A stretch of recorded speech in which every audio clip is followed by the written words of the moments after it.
si Jody Marty Dales, isang grade 11 student na nangangarap na magkaroon ng magandang kinabukasan. Sa likod ng aking mga ngiti at masasayang kwento, may mga pagsubok din akong hinaharap sa buhay. Masayahin akong tao.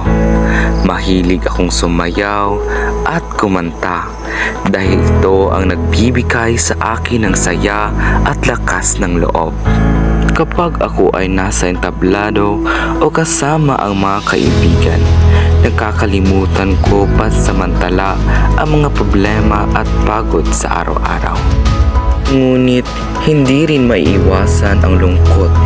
May mga pagkakataong nahihirapan kami sa buhay at maraming pagsubok ang dumarating.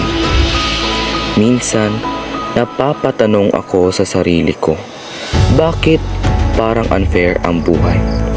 Bakit may mga taong madaling nakakamit ang kanilang mga pangarap habang ang iba ay kailangang magsumikap ng gusto? Sa kabila ng mga tanong na ito, pinipili kong magpatuloy. Natuto akong umiti kahit may pinagdaraanan. Hindi dahil wala akong problema, kundi dahil ayokong hayaang talunin ako ng mga ito.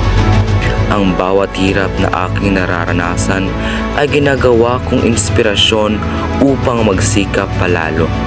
Naniniwala akong balang araw ang lahat ng aking pagod, sakripisyo at pagtsatsaga ay magbubunga rin.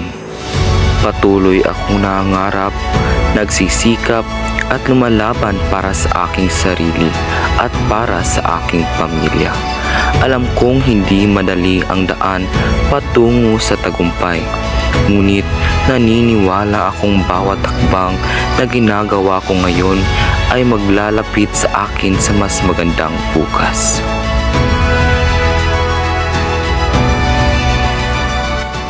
Tandaan, ang hirap ng buhay ay pansamantala lamang. Ngunit ang bungang pagsisikap at pagtsatsaga ay maaring tumagal habang buhay.